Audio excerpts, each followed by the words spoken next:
3 Western Conference Finals, crunch time on the jump, X factor. Scottie Pippen, you could not be higher on Zach Collins. Nah, you see the number he got on his back, but I really like Zach's energy, the fact his presence defensively, what he's been able to do. But the biggest problem I've had with him is he's not been able to stay on the floor. So his effectiveness has not worked out in this series yet. Yeah, he hasn't sensed the physicality and what you have to do. 5 fouls in 8 minutes in Game 2. That's not acceptable for any game. In a must-win game, Game 2, he's got to be smarter. Has to give them some production tonight.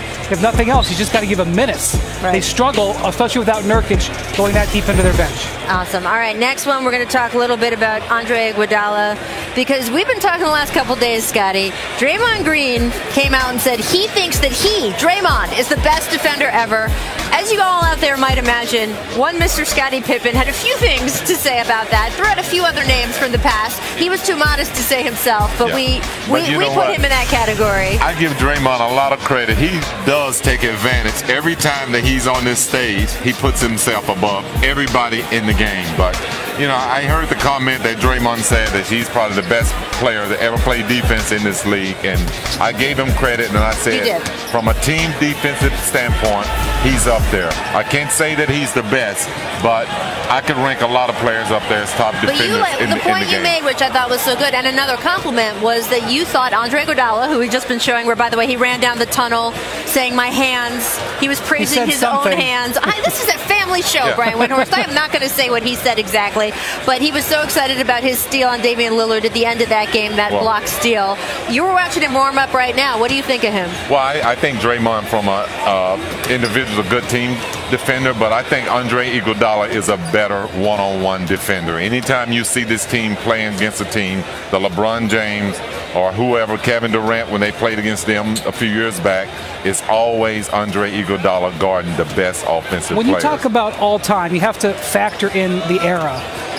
In the 60s, defensive centers were huge. That's why Bill Russell was so important. In this day and age, wing defenders are extraordinarily important, and wing defenders are more important than big man defenders. Andre Iguodala, elite wing defender in an era where you need wing defenders. Now, Scotty, your ex-teammate Steve Kerr, of course, the coach of the Warriors now, just a few minutes ago in his pregame press conference, he compared Draymond to Dennis Rodman. Do you think that's accurate? Well, I think it's a pretty good comparison. They both are two guys that can kind of control the paint and undersized, but I would give the nod probably to Dennis. Dennis beat you up more with the physicality and the mental game, but he also dominated the boards, which was more irritating, I think, than what Draymond does. Yeah, again, let's talk about era. For this team, the way the Warriors play, Draymond is super duper valuable because he's so versatile. He can throw passes. He can do so much on the defensive end. They can play him at center. They can have him guard point guards on switches. Like, if you put Rodman on this team in his prime right now, he wouldn't be as valuable to them as Draymond is. So I see why Steve says it. I would not say that. Dennis Rodman, I mean, I don't know if you guys remember, but we ran the triangle offense, and Dennis Rodman was great in that offense. I mean, he was a great passer, and he understood the offense very well. He didn't give a damn about scoring because he wanted to get rebounds, but Dennis' basketball IQ is off the chart, just like Draymond. Well, Dennis is a Hall of Famer.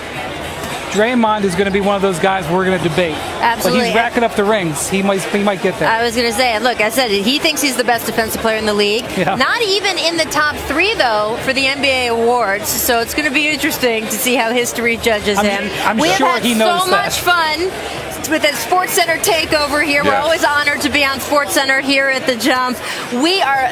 Tonight's game is going to be great, and the NBA Big Countdown crew is about to get you ready. Michelle, take it away.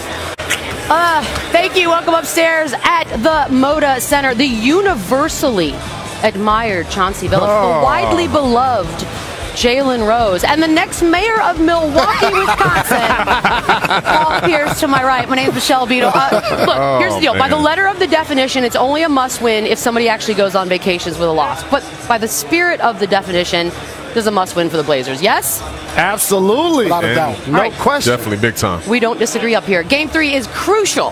NBA Countdown is here for it. A tale of two halves.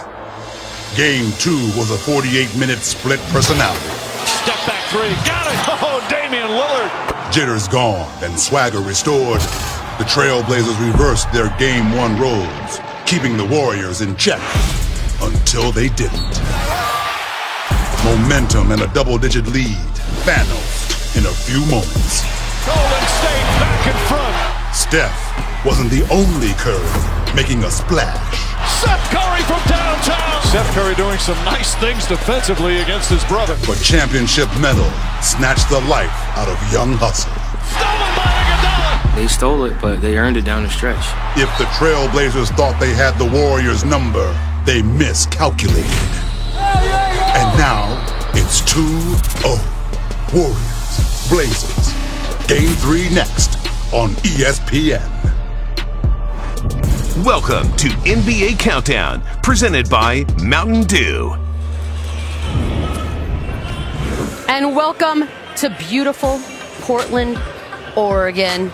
Loving it here so far. I know you guys are, people getting ready outside. I, for one, am excited to hear how loud it gets in here because we've heard it through the TV. It's going to be jumping in here Yeah, tonight. that's what I'm here for. The loudness of the build. Oh, that guy's in for an awkward night with his buddies, but that's fine.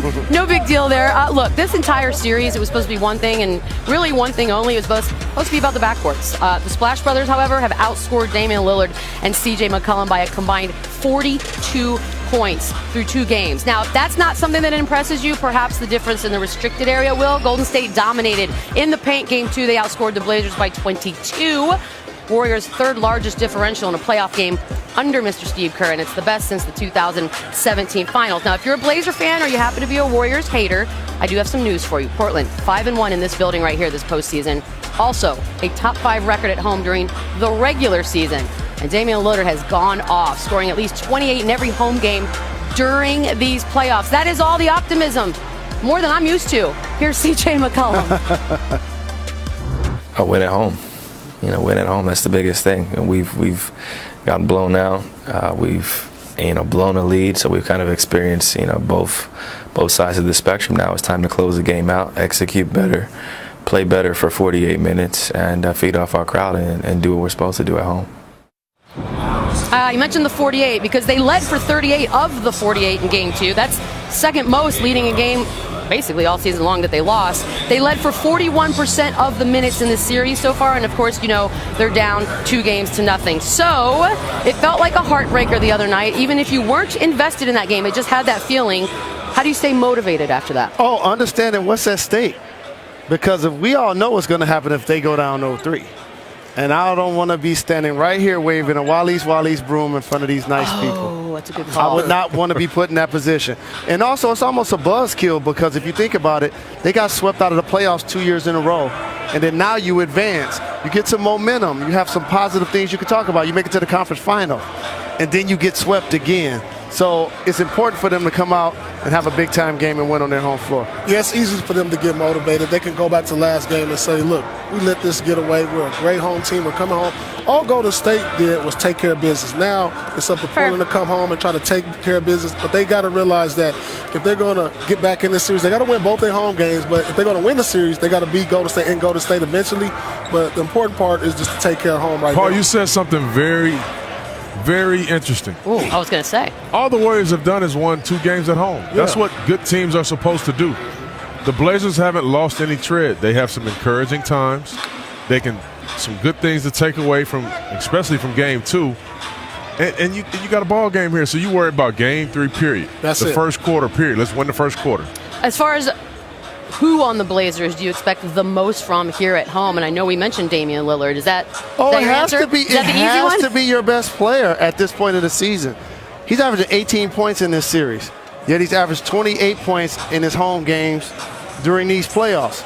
He's been amazing, but the Golden State Warriors have done a good job of containing him. He has to continue to be more aggressive, and I know he's logo Lillard, but he can't settle for 35-footers. He got to continue to drive, play mid-range, try to finish at the hoop, and see if he can create for himself or his teammates. See, Jalen, I just think that, we say Dame needs to be more aggressive. They're trapping Damian Lillard. Mm-hmm. So they have to find a way to get him better looks at the basket. Maybe it's not sending those pick and rolls. Maybe he needs to play a little bit more in the isolation situation. Quick hitting plays, to get in. To me, I think Evan Turner's a guy that I look at and say, he needs to play a lot of minutes. because you can put the ball in his hands and then have CJ and Dame kind of running off of screens, and you got a guy that can play make. They need to find other ways to get these guys going. Yeah, I agree with Chauncey. I hear you guys say a lot. I think you have to use Evan Turner and maybe put him in the pick and roll situation, because a lot of times when Dame gets trapped, he throws it to Enes Kanter or Collins, and these guys don't know what to do with it. If you do the pick and roll with Evan Turner, at least he can make a play out of it when he's trapped.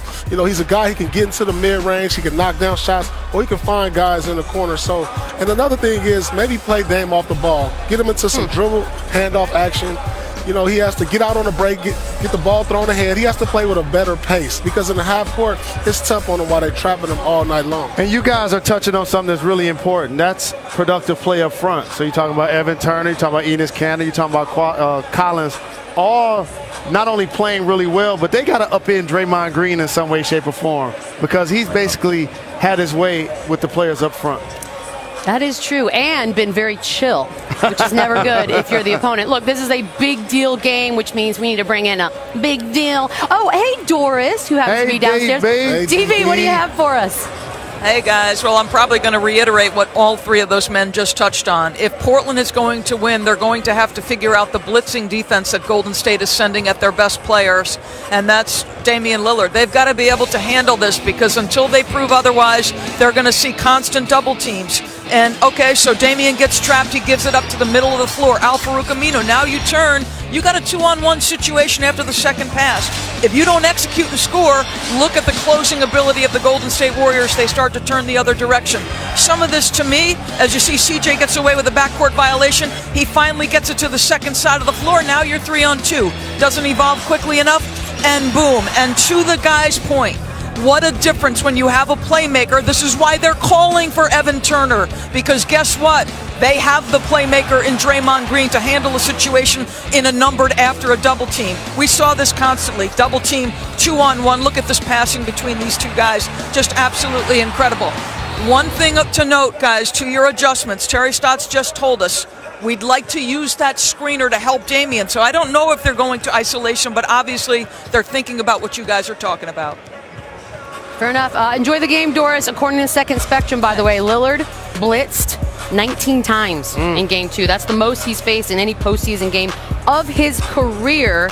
Twice as many as any other player's faced. He's faced more of those in this series than any player has faced the entire postseason. All right, time to check out who's arriving in style. Brought to you by Chevy Blazer. Yes! What movie is that from, guys? You're killing me, Smalls. I don't know, but that's not style right there. Oh, yeah, it is. It's from Sandlot. That is not style right there. They should have put us on that screen. I have not seen Sandlot. I'm on an island by myself again. Giannis and the Bucks, a very well-oiled machine. Kawhi looks like a one-man mission, and the team ain't helping. Coming up, how can the Claws Raptors battle back?